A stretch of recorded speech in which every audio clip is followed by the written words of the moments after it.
buvo jokių karinių veiksmų.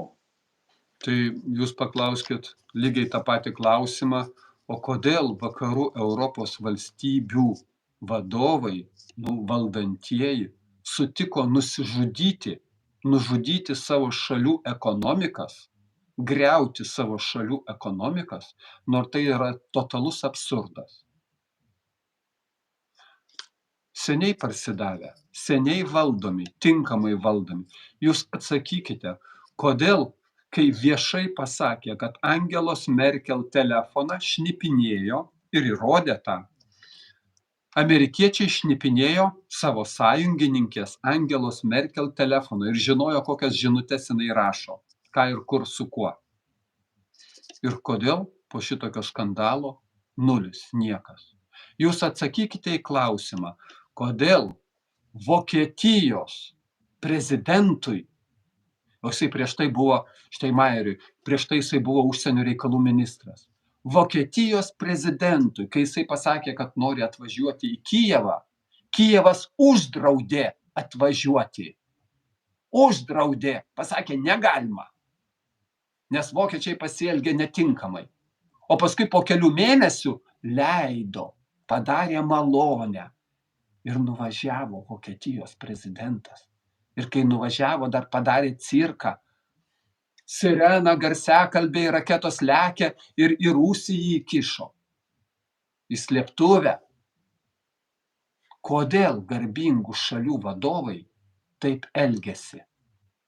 Kad po 45 metų buvo imtis tam tikri žingsniai tvarkoj, kad buvo plaunamas smegenys, viskas tvarkoj, kad nuo to laiko visas procesas ėjo, visą šitą suprantu. Bet lygiai taip pat aš ir klausiu, o kur jų savigarba? Kad vokiečiai jau nebe vokiečiai. Bet vėl tada paklausykite alternatyvos Vokietijai, tos partijos vadovės Alys arba tos Sara Wagenknecht, paklausykit, jos tiesiai teisybę viską sako. Ir tą, ką aš dabar pasakiau, ar ne, jie savo valdžiai sako, kaip jūs griaunate. Tai blaivus protas ten yra neišnykęs. O tam tik tai yra tokiu atveju Lietuvos blaivus protas su Vokietijos blaiviu protu, su Vengrijos blaiviu protu mes drąsiai surandam bendrą šneką. Kodėl Švedijoje, čia prieš kokią 10 dienų buvo, viešai pranešė, kad karas su Rusija turi būti, reikia rengtis. Kodėl Vokietijai žaidimas buvo tokia ataskaita padarė ir kad po 5 ar 8 metų, ten ir pas mus paskui ją perspausdino, kad karas su Rusija turi būti, bet mes turim ten 5 ar 7 metus dar pasiruošti. Nu tai vaikam pasakėlė tokia pasiekta, ar ne? Vat Rusija dabar, jeigu užpultų, tai mes būtumėm nepasiruošę, bet po 5-7 metų mes pasiruošime ir tada Rusija mus užpuls. Ir šitą, galvoju, kaip pavadinti, šitas pasakas, tegul būna labai švelniai, šitas pasakas visuomenė praryja. Kadangi jinai jau atpratusi mąstyti. Praryja ir tokiu atveju tada karas ir pražūtis vis artėja. Ar mes to norim? Aš tai to nenorim. Viena iš priežasčių, kodėl aš pradėjau rėkti ir sakau, nuo rugsėjo 1 aš teikiu savo kandidatūrą, aš nenoriu karo. Siaubas. O jeigu jūs norite, tai pasižiūrėsime, kieno yra dauguma. Ar tokių kaip aš, ar tokių kaip kitų, kurie šaukia, radarom ir visokias nesąmonės. Ir siunčiam pinigėlius, ir siunčiam Bairaktarą į Ukrainą, kad kuo daugiau dar ukrainiečių žūtų.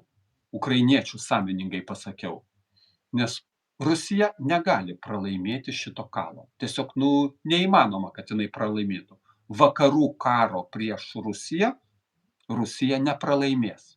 Kad nukraujuos be jokios abejonės. O iš Ukrainos, kad nieko neliks. Ir iš žmonių neliks. Visos kartos neliks. O tai nusispjaut visiems. Labiausia korumpuota Europos. Labiausia korumpuota Europos šalis, o dabar Lietuva didžiausia jos draugė. o žmonės vargas tiem žmonėm.